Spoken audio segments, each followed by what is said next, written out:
Bonjour et bienvenue dans Une minute un livre. Je vous parle aujourd'hui de cet ouvrage, Plateforme, la colonisation du travail et de la démocratie, de Stéphane Lelay et Fabien Lemosy, sociologues, chercheurs associés à l'Institut de psychodynamique du travail. Un ouvrage aux éditions de l'Atelier 2025 que je remercie pour l'envoi. Un ouvrage passionnant qui revient sur ces logiques de plateformisation du travail, de management algorithmique dans un environnement capitaliste. Alors dans la logique des réflexions sur l'ubérisation du travail, eh bien, les auteurs reviennent ici sur les mécanismes à l'œuvre dans un contexte de capitalisme de plateforme à l'assaut de notre humanité. Alors dans cette perspective à la fois sociologique, pédagogique et empirique, eh bien, les auteurs dissèquent les enjeux et les réalités de la plateformisation, du management associé, entre parenthèses, qui fragmente, individualise, brise le collectif, entre management déconnecté, même s'il est connecté, mais plutôt dans un sens ici pleinement désincarné, malgré les promesses d'une organisation du travail qui serait plus attrayante. Alors pour les livreurs, parce qu'il s'agit notamment ici de la question des livreurs, eh bien, il faut tenir, performer au prix de sa santé physique et mentale.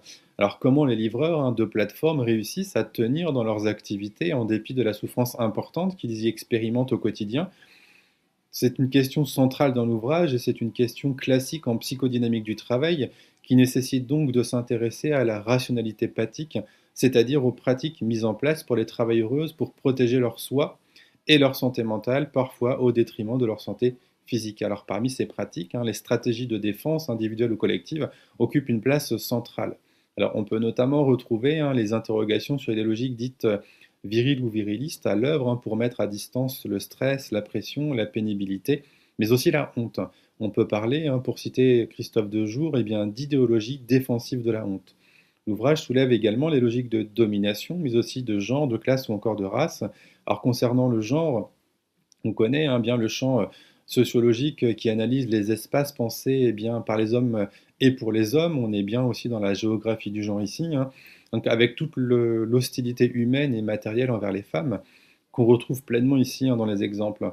Ajoutons également dans nos perspectives les réalités de précarisation selon également les catégories socioprofessionnelles et on parle également de racialisation algorithmique. Pourtant, le travail pourrait être source d'émancipation, d'exercice démocratique, d'épanouissement à l'image du travail vivant.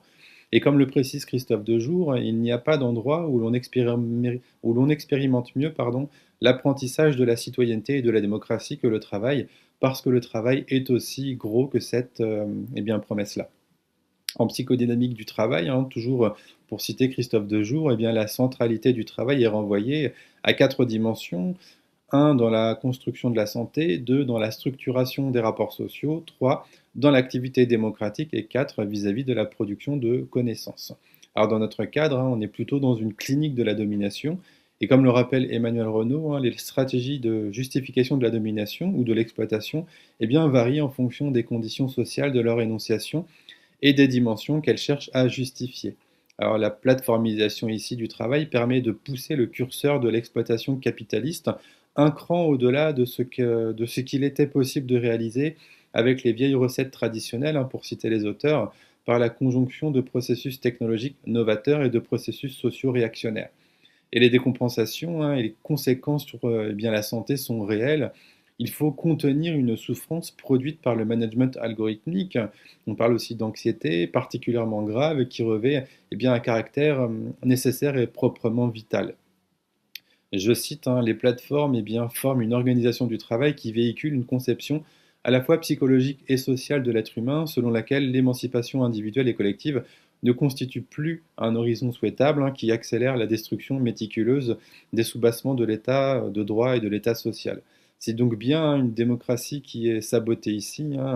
On est encore une fois dans des logiques d'individualisation du travail et encore une fois où le collectif n'est plus possible et bien évidemment tout cela est organisé au service encore une fois de ces perspectives capitalistes. Un ouvrage à découvrir, je vous souhaite une bonne lecture, une bonne découverte et à bientôt.